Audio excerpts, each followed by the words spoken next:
자, 첫 번째 관점은 사회가 기술을 통제할 수 없다고 본다. 사회가 기술을 통제할 수 없다. 두 번째 관점은 기술이 끼치는 영향과 사회적 책임을 별개로 구분한다. 이제 이런 두 가지 관점인데, 이 두 관점 모두 기술과 사회는 서로에게 영향을 주고받으면서 형성된다 하는 것을 강구했다 이겁니다. 자, 예를 들면 이제 핵기술, 제일 무서워하는 핵기술. 핵기술은 이런 관점에 전적으로 의존하는 것이 얼마나 위험한지 단적으로 보여주는 예다. 자, 핵기술은 분명 단순한 기술이 아니죠. 핵기술은 핵 에너지의 원천 기술이기도 하면서 잠재적인 파괴력 때문에 존재 자체만으로도 사회에 엄청난 압박을 줍니다. 핵폭탄, 뭐 어마무시했죠. 예를 들어 최근 지정학적 긴장은 핵 위험에 대한 인식을 높이고 있으며 2017년 노벨 평화상은 핵무기 폐기 국제운동에게 수여됐어요. 결국 우리 국제 평화를 얻으려면 핵무기를 폐기해야 된다 이거잖아요. 계속 이제 핵무기 가지고 이제 문제가 되는 거예요. 하지만 이런 핵기술은 인류의 운명을 결정하지 않는다. 이 핵기술이 인류의 운명을 결정하지 않는다는 거예요. 왜냐하면 사회는 어떤 기술이 개발이 됐고 어떻게 개발되며 누가 결정권을 갖고 어떤 목적으로 사용할지를 결정할 능력이 있기 때문이다. 이제 만약에 이렇지 않으면 어떻게 되냐, 이제 거꾸로 또 생각도 해봐야 돼. 실제로 독일 정부가 2020년까지 모든 원자력 발전소를 폐쇄하겠다고 발표했다. 이제 독일에서는 이제 안 하겠다. 이게 뭐 바뀔 수도 있고. 좀 더 많은 사회가 핵기술 사용에 반대하는 결정을 내리고 있다. 이게 이제 유지하기도 쉽지 않고 어떤 그 폐기물이라든지 문제 때문에 자꾸 이제 기피하는 거죠.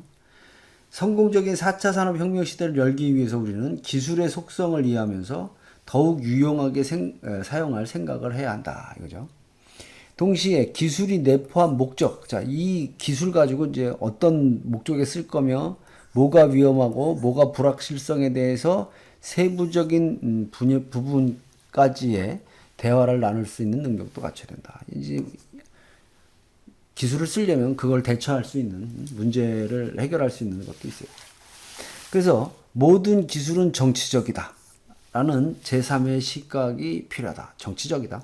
자, 여기서 정치적이라는 말은 매우 비유적인 얘기인데 어떤 기술이 정부를 대변하거나 특정한 정치색을 보인다는 것이 아니다 이거예요. 기술은 사회적 절차에 따라 개발된 솔루션, 제품 또는 도구로서 사람들을 대변하고 제도를 지탱하며 내포된 가치와 원칙은 사회 내의 권력과 구조, 지위에 영향을 준다는 의미다. 사실 이게 뭔 말인지 약간 좀 명확하지 않는 것 같아요. 결국 기술은 뭐냐면 우리가 아는 거, 의사결정을 내리는 방법, 자신과 타인을 어떻게 생각하는지와 연관이 되어 있어서 우리의 정체성과 세계관, 잠재적 미래까지 연결이 된다. 자, 핵기술에서부터 우주경쟁, 스마트폰, 소셜미디어, 자동차, 의료, 인프라. 이거 결국 우리의 삶 아니야? 우리 삶에 하나라도 떨어져 있는 게 없어요. 이까지 정치적으로 만든단 말이에요. 자, 개발 완료 국가. 이게 선진국이라는 개념도 기술 채택과 그것이 경제적, 사회적으로 어떤 의미를 갖는지에 따라 달라진다 이거죠. 그 선진국이 결국 개발을 빨리 받아들이고 완성시킨 데 아니냐 이거고. 많은 과학자들과 기술 전문가들은 이미 기술의 정치적 측면을 인정하고 있다. 정치적 측면이다. 기술을 가진 사람이 힘도 있는 거야. 예를 들면 전기전자공학연구소 IEEE는 자, 인공지능을 사회기술적 시스템, 인공지능이 사회기술적 시스템이라고 했다. 사회기술적 시스템. 실제로 인공지능의 가치를 깊게 생각해야 할 필요성은 학계, 정부, 산업 전문가들 사이의 공적 담론으로 이어왔다. 비슷하게 이런 생명윤리위원회는 다음처럼 생명공학을 지식과 실행, 제품과 응용의 조합으로 정했다. 그래서 이거는 생명공학은 엄청난 다양성의 기술 분야이다. 그렇죠? 이 생명공학은 참 어마무시하죠. 파급 효과도 그렇고. 그럼에도 특정 사회 역사적 맥락에서 특정 생명기술의 조합으로 이루어진 조건들은 공통적인 문제를 제기한다. 이런 조건들은 자연적 한계와 자발적 선택이 모두 포함이 된다. 자연적인 한계. 하지만 이런 자발적 선택이나 언제나 인정되거나 명백한 건 아니고, 그렇죠. 당연히. 이런 선택은 가치, 신념, 기술과 기술 활용에 대한 기대감이 포함된 복잡한 판단에 달려있다. 이런 선택들이 어떻게 만들어졌는지는 서로 다른 가치, 신념, 그 기대가 평가되고 통합되었는지 이러한 중대적이고 윤리적이고 정치적 측면을 가진다. 이 새롭게 발명된 기술은 가치와 목표 타협의 결과물이다. 새로운 기술이 발명이 된다. 그죠? 그럼 그 기술력이 강할수록 이를 아는 것이 더 중요하죠. 많은 경우 어떤 기술이 만들어지고 어떻게 설계되며 활용할 가치가 있는지를 판단하는 것은 경제적 논리에 따른다. 경제적 논리에 따른다. 그리고 이러한 경제적 인센티브는 사회적 영향과 매우 밀접하게 연결되어 있다. 자, 예를 들면 이 가짜 뉴스에 대항하기 위한 디지털 컨텐츠 필터링 윤리, 가짜 뉴스가 이제 너무 많아진 거야. 최근 논의에는 관련 기술을 개발하는 기업들의 경제적 논리와 플랫폼 개발, 컨텐츠를 추적 분류하여 소비자들에게 전달하는 기술과 직접적인 관련이 있다. 디지털 소셜 미디어 산업에서는 신문, TV, 라디오 등의 전통 미디어와 같이 기존에는 이 신문의 영향력, TV의 영향력 이제 어마무시했다는 거 아닙니까?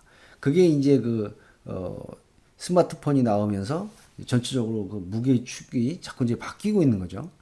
그래서 이런 경제적 인센티브와 제품 관리가 수십억 명의 사람들이 무엇을 알고 어떻게 아는 것에 영향을 끼친단 말이에요. 핵기술과 마찬가지고 윤리적이고 정치적인 과제를 만들어요. 이 차이점은 인터넷의 개방성이 소셜미디어 기술의 급격한 확장을 가능하게 해서 이 반사회적으로 여겨지는 컨텐츠를 감시하기가 매우 어려워지리라는 이런 또 관점도 있다는 거죠. 기술이 특정한 사회의 태도와 이해관계, 목적을 수반한다는 점을 이해하는 것은 우리가 변화를 시작하는데 더 큰 힘을 준다. 자, 원치 않는 결과를 기술의 탓으로만 돌릴 수도 없고 기술이 우리 의사결정에 끼치는 영향도 무시할 수 없다. 다음과 같이 세 가지 책임감을 알아야 되는데, 특정 기술과 관련된 가치를 파악하는 책임. 어떤 기술이 나오면 그 기술에 대한 문제도 이제 해결해야 된다는 거고, 기술이 우리의 선택과 의사결정에 어떤 영향을 끼치는지를 이해해야 되고, 적절한 이해 당사들과 함께 가장 좋은 방향으로 기술이 발전하도록 영향을 끼칠 책임. 이게 참 어렵습니다. 그죠? 쉬운 일이 아니에요. 사회, 기술, 경제 사이의 정치적 협상 과정에서 사회적 가치에 어느 정도 비중을 두느냐는 우리에게 이제 달려있는 문제다. 그래서 사회적 가치에 이제 우선순위를 둬야 된다. 자, 기술은 사회의 일부예요. 우리는 기술 발전 과정에서 사회적 가치를 우선순위에 두어야 할 책임과 의무가 있다. 우선 사회적 가치가 있어야지. 나만 잘 먹고 잘 살면 안 돼. 기술은 설계와 사용 목적에 부합하는 가치를 지니는 경향이 있지만 구체적으로 어떤 가치를 내포해야 하는지에 대해서는 합의가 항상 이루어지는 것은 아니다. 그렇죠? 잘 모르잖아요. 해보기 전에 모른다. 그래서 IEEE의 존 헤이븐스는 만약에 우리가 스스로를 알지 못한다면 우리가 무엇을 가치 있게 여기는지 기계가 어떻게 알 수 있냔 말이에요. 우리 인간이 모르는데 기계가 어떻게 판단해요? 기계는 기계일 뿐인데. 우리의 이상향에 부합하는 기술을 만들기 전에 시간을 갖고 우리의 집단 가치가 무엇을 파악하지 않는다면 우리는 인간의 안녕을 결코 증진시키지 못할 것이다. 그러니까 이 어떤 기술이 나오면 이 기술의 파급 효과까지도 잘 생각해야 된다 이거고. 서로 다른 사람들과 사회들은 서로 다른 가치를 지니며 또 기술의 어떤 사회 및 문화적 관점을 투영할지에 대해서도 서로 다른 의견이 있죠. 예, 기술이 최고다라는 사람이 있고 아니다 하는 사람도 있고 이 서로 다른 문화와 가치로 인해 우리의 우선순위는 이제 각각 다르다 이죠. 그러나 이러한 차이점에도 가치의 기반을 두고 기술에 대해 생각하는 것을 멈춰서는 안 된다. 이런 문제에 대해서 더 많이 생각할수록 우리는 어떤 가치가 정말로 사회에 중요한 것이고 기술이 이 가치에 어떻게 영향을 주는지를 더 잘 알 수 있다는 거죠. 그래서 사실 대부분의 문화권에서 공통적으로 높게 여겨지는 몇몇의 가치를 찾아내는 것은 불가능하지 않다. 보자는 거죠. 새로운 사회 협약이라는 제목의 백서를 통해서 이 글로벌 어젠다 위원회 간치 국가는 서로 다른 문화, 종교, 관점을 가진 사람들 사이에서 존경받는 개인, 서로에 대한 헌신, 다음 세대에 대한 존중이라는 강력하고 통일된 이상향이자 공통된 인류의 열망에 대한 포괄적인 합의가 있었다고 말한다. 이 참 종교적인 문제, 문화, 관점, 이런 가치관의 차이 이런 거에 대한 서로 이해를 해줘야죠. 긍정적이고 일관된 가치에 합의하는 것은 첫 단계다. 이러한 가치들은 실제로 적용되어야만 한다. 이를 통해서 한 가지 방법은 유연하면서도 책임감 있는 거버넌스를 통해야 된다. 유연하면서 책임감 있는 거버넌스. 일반적으로 우리의 제도는 기술 변화의 속도와 폭을 따라가는데 어려움을 들여요. 그죠? 이 제도가 항상 늦게 가지. 많은 법률 제도는 새로운 리스크에 대처할 준비가 부족하다. 실제로 세계에는 환경에서 인권에 이르기까지 모든 것을 위협하는 전례 없는 시나리오가 현실로 나타날 수 있다는 것을 이제 깨닫기 시작했어요. 더욱이 어떻게 설계하고 활용하고 관리 통제되는지, 통제가 돼야지에 따라 달라질 수 있기 때문에 새로운 기술들이 만들어낼 수 있는 외부 효과가 무엇인지 예측하기도 어렵다. 서로 다른 기술군들이 융합해, 게다가 또 융합하면서 우리가 예상하지 못하는 새로운 위험이 등장하기도 한다. 응? 거버넌스 전략은 제도를 무용지물로 만들지 않으면서 이러한 외부와 유연하고 민첩하게 개입하고 대응할 수 있어야 된다. 이렇게 이제 일단 마무리를 짓죠. 우리 이제 아까 기술 중에 1번이 이제 IoT에 지금 뭐 많이 나오고 있는 IoT라는 거고 인터넷 오브 띵즈잖아요. 자, 인터넷을 기반으로 하는 모든 사물을 연결해. 사물을 인터넷으로 연결해서 사람과 사물과 사물 간의 정보를 상호 소통하게 하는 지능형 기술 및 서비스를 이제 IoT라고 하는데 어떤 물체에다가 센서를 달아 이 통신 기능을 넣어. 이게 그러니까 IT 할 적에 이 T가 텔레커뮤니케이션 통신이잖아요. 통신. 근데 I가 이게 정보란 말이야. 인포메이션 정보. 결국 정보 그러면 굉장히 포괄적이죠. 이걸 갖다 인터넷하고 연결을 해. 데이터를 수집하고 분석해서 새로운 가치를 창출하는 기술. 이거 다 이제 IoT. 다양한 인베디드 시스템에 적용 가능하다. 이 인베디드라고 하는 것은 이게 아주 소형 작은 컴퓨터라고 생각하시면 됩니다. 작은 컴퓨터, 뭐 마이크로 프로세서, 뭐 이렇게 해가지고 여기다가 CPU 하나 넣어가지고 요 시스템에 뭐 세탁기도 일종의 그 인베디드 시스템이라고 생각할 수 있고요. 청소 로봇도 그렇게 생각할 수 있어요. 자, 대표적인 기술로는 스마트 홈, 우리 가정을 인터넷으로 연결을 해서 뭐 많은 사람 CCTV도 다를 거고, 그죠? 봐야 되니까. 우리 아시는 분 중에는 이제 소 키우시는 분인데 자기 거기다 놓고 우리 가정집에서도 애기들 있는 집은 CCTV 다는 집이 이제 많아졌더라고. 스마트 시티도 그렇고 커넥티드 카 자동차도 이제 그렇게 발전을 하게 된다는 거고. 이 IoT 기술의 시장 규모는 뭐 우리 예측한 대로 뭐 점점 많아지고 있고 성장률 자체는 좀 떨어지고 있다. 이게 이제 어느 정도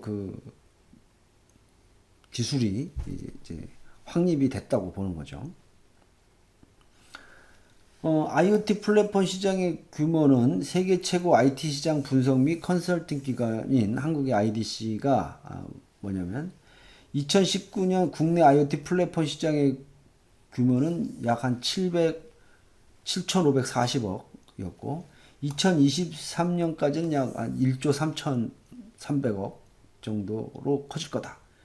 엄청나게 이제 큰 규모로 갈 거고, 이 IoT 기술 분야가 도대체 어디에 가냐 이제 생각 무지하게 많은데 우리가 이제 한번 보자는 거죠. 남들은 이런 IoT 기술을 어디다가 집어넣고 가는가? 근데 이제 이 제조업에서 보면 공장 내 생산, 유지보수, 재고 최적화 및 안전사고 예방 등 이런 데에 이제 IoT를 쓰고 있다 이런 거고.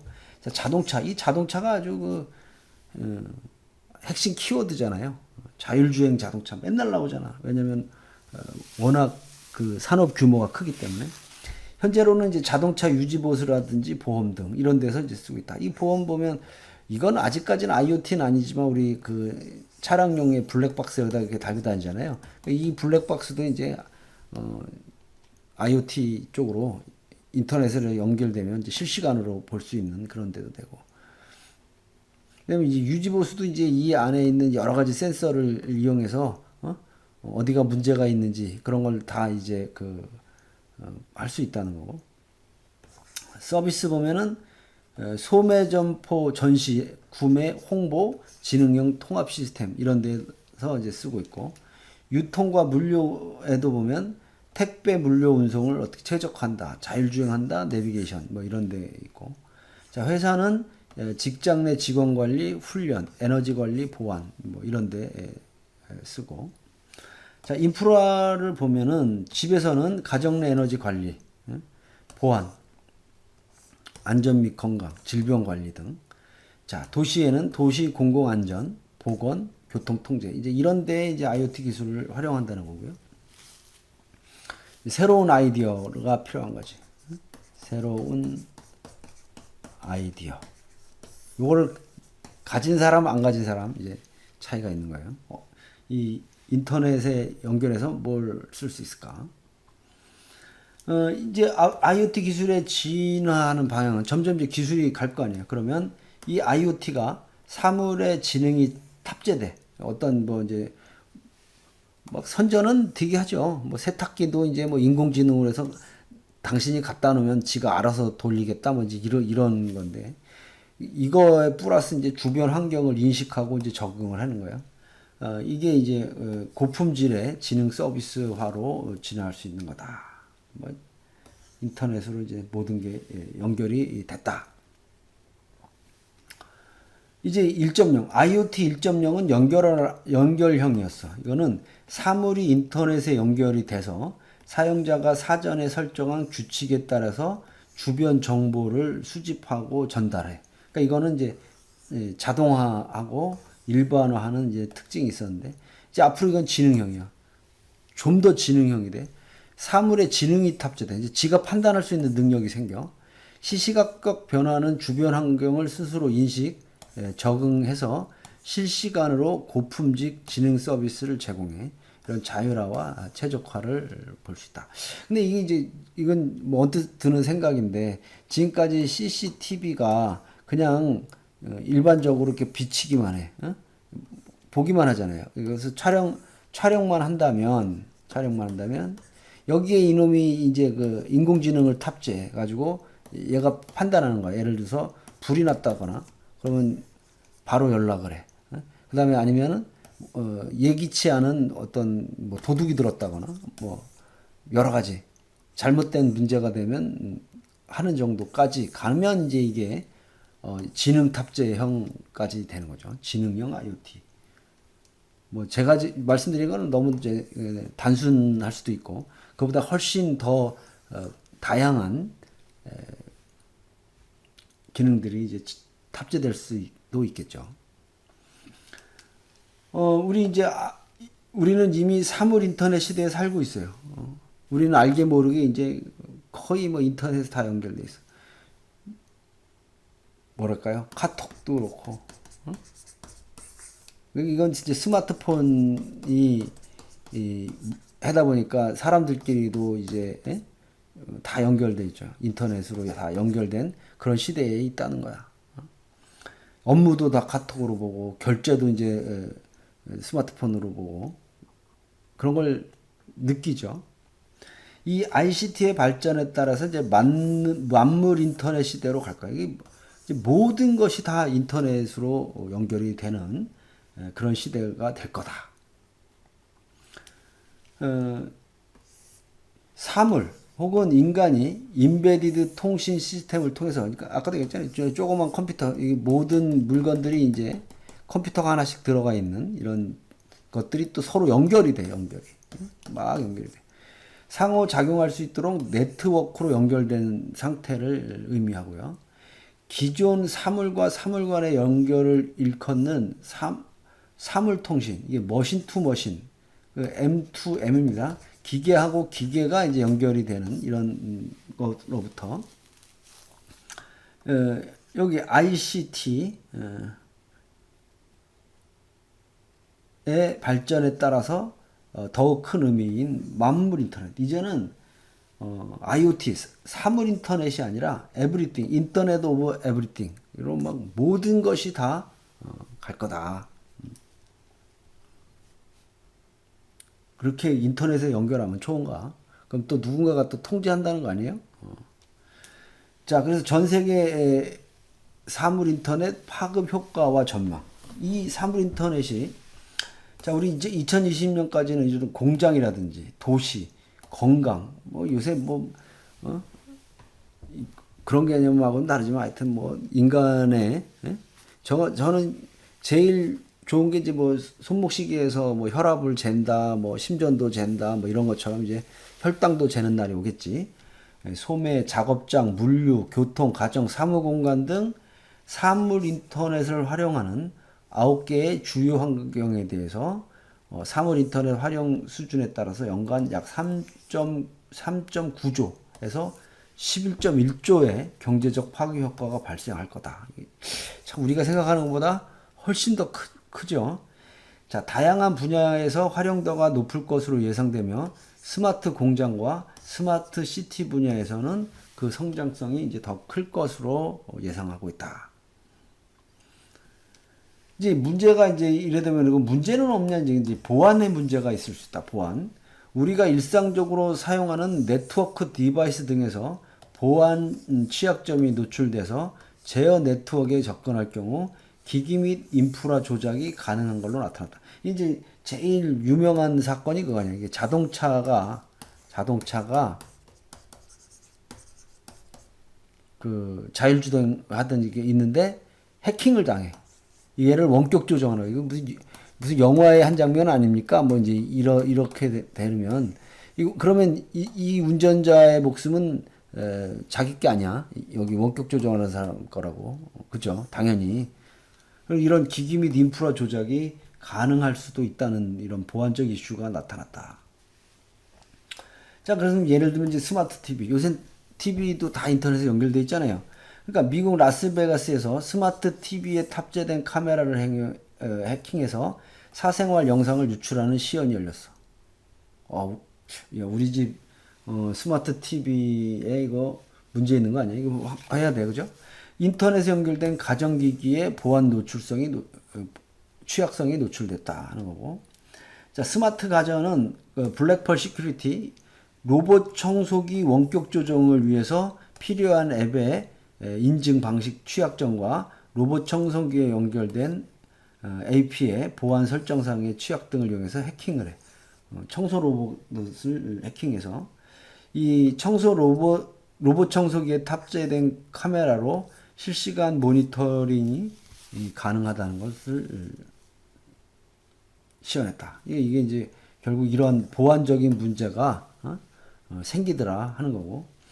이제 공유기에도 있는데 해커들이 이런 약 30만 개의 공유기를 해킹했다고 경고했다. 이 공유기를 다 해킹을 해버려. 그럼 거기로 하다못해 우리 금융 거래하는 아이디하고 패스워드만 빠져나가도 아주 심각한데. 그다음에 스마트카. 스페인 출신 해커팀이 차량 네트워크에 침투할 수 있는 조립 회로 보드를 공개했어요. 야, 이거 뭐, 그럼 아까 얘기했잖아요. 차량 네트워크 해킹하면 내 목숨이 내 게 아니라니까. 자동차 업체가 컴퓨터 시스템 검사를 위해서 엔진 내부에 설정한 차량용 제어 구형 네트워크에 접근해서 브레이크 조작, 방향 설정, 경보 장치 해제 등이 가능하다. 이거 어마무시한 문제다. 자, 그다음에 이제 도로 차량 감지 기술을 조사한 결과, 왜 우리 속도 위반이라고 했잖아요. 광범위한 설계 및 보안 결함을 발견했는데 이 공격자는 센서를 가장해서 교통관리 시스템에 위조 데이터를 전송하거나 신호등 같은 주요 인프라 통제가 가능하다. 이게 이제 그다음에 의료기기는 해커가 800m 밖에서 인슐린 펌프를 조작해서 치명적인 복용량을 주입할 수 있도록 증명했다. 이거 인슐린 펌프 달고 있는 사람들은 이거 당뇨 여러분들 혹시 아세요? 인슐린이 이게 당뇨를 떨어뜨리는 건데 이 인슐린을 과다하게 가면 뭐가 나와? 저혈당 현상이 일어나요. 이거 심하면 쇼크로 죽을 수도 있어요. 네. 이 당뇨가 아닌 사람들은 이게 무슨 말인지 몰라. 이 저혈당이 그렇게 무서워? 이제 이렇게 되는 건데. 네. 하여튼 정말 힘듭니다. 자, 오늘은 이제 여기까지 해서 일단 IoT 기술과 여기서 생기는 어떤 문제들에 대해서 공부했고요. 다음 시간에 뵙도록 하겠습니다. 수고하셨습니다.